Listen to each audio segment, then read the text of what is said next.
Hi, I'm Phil, welcome to my channel, and I am today going to be looking at the Light Beam. It's actually called Pace Beam, Phil. Shoe, which has been given to me by Onemix. Do apologise for any background noise. I'm sat in Battersea Park ahead of a race that I'm doing here this evening, but I just thought I'd take a few minutes, which is rare that I get, to sort of go over the shoes. And I thought, rather than doing it at home with a perfect environment, and you know that's never going to happen, so I just thought I'd do it out and about. I might even start doing some of these reviews with the trainers on my feet as I'm doing my easy runs, so watch out, stay tuned. But today we're going to go over the Light Beam. Psst, it's called Pace Beam Shoe, which I've been given to try out, and I have already been using it for enough sort of period of time that I can sort of give a nice impartial view on it, and sort of give you an idea on what it's all about. So here's the trainer itself. Lovely green colour, colourway that I picked on it, sort of quite leery, sort of limey colours. I've swapped the laces out on it to some elastic laces, because where I found that this shoe is the best is within a sort of triathlon run off the bike situation, and we'll get on more about that in a minute. So Onemix, they are a Chinese brand, and I stumbled across them through social media on Instagram. Their account sort of appealed to me. Looked at the sort of the trainers that were popping up on there, and thought, do you know what, I think I'd like to give them a go. Went on their website, and looking at the value for money that you're going to pay on there for a pair of shoes, it's almost rude not to try them out for the price it is. Bearing in mind I have been given these for this review, so you know I personally probably would have bought a pair from them. It's just been lucky that I've been given a pair to try out, and I'm not going to hold back. Like, if there's anything that I don't like about the shoe, I'll be totally honest, and I'll tell you about it. So it's not like I've been swayed to sit here and plug and promote the shoe. It's not what I'm all about. So let's get stuck in. So I probably picked the worst place to do this review. It's like a bit of a through traffic area within the park, and it just seems to be every 2 seconds someone will be walking in the background, so it's been a bit stop start. So design and aesthetics. So yeah, really like the look of this shoe, and what's quite unique is we've got this sort of really you can see my face through there, is the midsection of this sole sort of cut out, and you can see the carbon plate running through the middle of it, all the way through the back, and underneath you've got like an air pod at the back. Again, I think if you're a heel striker, maybe that's going to give you some sort of benefit. I don't really tend to notice it from what I've had so far, but generally the design's really cool. Logos are fairly sort of, you know, Onemix just on the side of there, fairly minimalistic. Colorway's really nice, foam's really good. Position of this one, I'd say this is more for I'd say when looking on their website, from sort of price point looking down, this is probably what I'd say is their like maybe top tier running shoe. Don't quote me on that, I don't know what they actually say, but looking at sort of, if you're grading it on price, it's probably this one would be their, like, I don't know, their Alpha Fly, if you sort of go that far.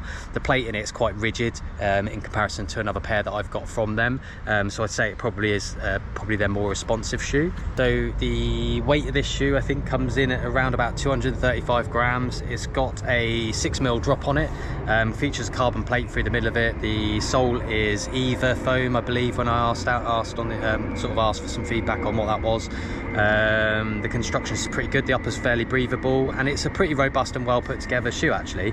The tongue in it is a normal sort of float, sort of, it's half sort of stitched in with the material, whereas I see a lot of and then even their newer models and other brands particularly seem to have like a one-in sort of stitch, sort of slide your foot in, which is quite cool nowadays. But this, I didn't find any issues with it, sort of sliding my feet in and out, and the comfort of that's absolutely fine. In fact, it's probably better than the Vaporfly tongue, and with the elastic laces in there, it's been really good for triathlon transitions. The fit's really good for size. I think I've got a 42, I think, which is my size in this particular brand. The fit on it's really good, even with the standard laces in there. I had no issues with lockdown, no rub on the heel area at all. I find that my feet were locked in nicely at the back, no issues of rubbing or anything. And to be honest, I had the Decathlon shoe which was given for the kit run project, and to be honest, that was an awful shoe, like for out of the box sort of put on for fit and comfort. Even the Vaporfly, I think, under my foot with I don't know where the carbon plate maybe is positioned a little bit, it's not, I don't think they're designed to be the most comfortable shoes in the world, like a race shoe, but it's not. I'd say this has been, and I'm not lying, this is probably one of the most comfortable shoes upon, which is why I think this is more positioned for definitely a long distance, middle distance triathlon. Definitely do a marathon in it. I do over 10k, up to half marathon. Yeah, I've done full marathon. You know, it even says on the side of the shoe that you've got 5k, 21k, 42k. Whilst we're covering off fit as well, I find that the toe box area on this is sort of pretty standard. I've got probably a regular sized foot, I guess, if I don't know, it don't seem to have any discomfort, and my feet sort of spread out nicely in it, so I'm not feeling like too cramped, don't feel it's too narrow or too wide, and the fit on the front is absolutely spot on. So next we're going to cover performance. So I haven't actually used it aggressively on the tarmac or in a sort of 5k 10k race situation, so But you have run a couple of triathlons and a duathlon at 10k pace, yeah?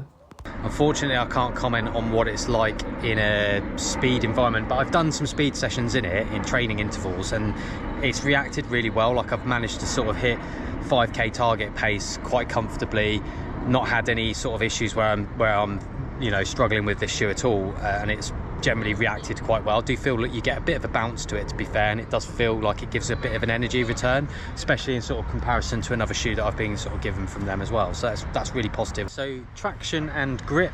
So yeah, the sole of this seems to be holding up pretty well. Now, I've used it for two long distance sort of duathlons, so I've put some good mileage on this, and I have used it in a number of different environments. So it's gone from road to trail, across grass, and it's performed incredibly well, and probably one of the best shoes that I've used in that sort of situation. Now, what you find is, like, some shoes you'll use in those sort of environments, and you find that it'll either slip on the grassy sort of sections, or you lose stability across the board. And I found that actually when it got on a trail that was like fairly compact, had a few stones and bits and pieces, did really well. It absorbed all the bumps and allowed me to sort of roll on and progress through the race really well. So for me, 10 out of 10 on the ability to sort of transition from different environments. I'm reaching for this with elastic lacings in it over my Vaporflies, which definitely says something for a shoe. And when I got out of the box, I tried it on and went for sort of a test run down the road and back, and I said to my wife I was like really excited about this shoe,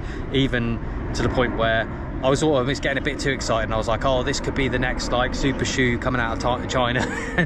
Probably thinking, what a load of BS this guy's coming out with on my Instagram post. But I haven't used it in a marathon situation on a road, so I cannot confirm whether it's any good or whether the energy return is any better or not. It would be really unfair for me to sort of say whether it was. But in the triathlon setting I've used it for, I've been excited to use it and to continue using it. So that says something for me to be able to say that. To continue using it is massive.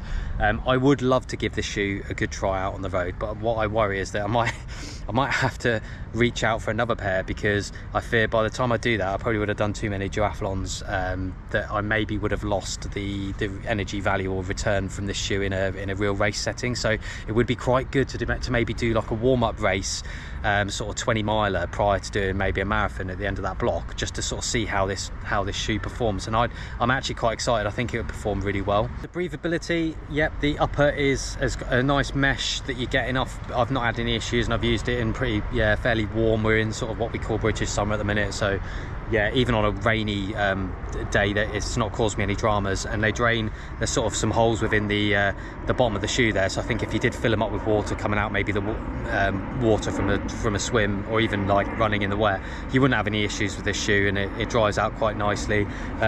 Yeah, I'm not seeing anything from this shoe that I'm sort of thinking, yeah, I don't like it or anything like that. It's actually quite good. Yeah, price point and who's this shoe aimed at. I think on their website currently it's £95, I think. Yeah, £95.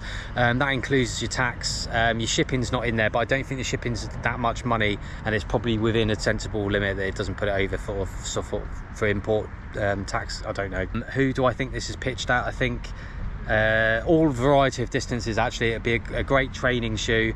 It's robust enough, I think, that it would really deliver some good mileage out of it. Race shoe wise, yeah, no issues. 5k, 10k, half marathon up to full marathon, no problems with it at all. The foam's really good. Final verdict and recommendations, I'll give this a 10 out of 10 for what it is. I'd highly encourage anyone to buy it. I think for the price point alone, it's worth it. For the technology that you're getting from this trainer and the performance, yeah, I cannot fault it at all. For me, I will continue to use it. Now, for me, that alone is a signal that it's a good shoe. If I'm going to carry on using it, I would probably continue to purchase another pair, especially at that price point. Who should consider buying this shoe? So I think this is a firm flavor. flavour for the triathletes out there. Anybody that wants a really good, you know, even if you're using this for daily training shoe to do your tempo runs in, I think it is stable enough that you could use it in a number of different environments. I love it for a mixture of sort of compact trails to road, across the, you know, the grass when it's not ridiculously soggy and wet. This is a really really good shoe. So for me, if you like this review, give it a like, hit subscribe. I am doing I think I've got the version of another shoe of theirs, which is the light armor, which I probably will be running in tonight based on the Instagram poll that I put out there, and I think it's because people liked pink over green. I'm actually thinking this would maybe be the better shoe to be running in, but we'll find out afterwards. So if you want to hear more about that, stay in tune with my channel and I'll post that on there shortly. So thanks for watching, and I'll speak to you soon. Cheers.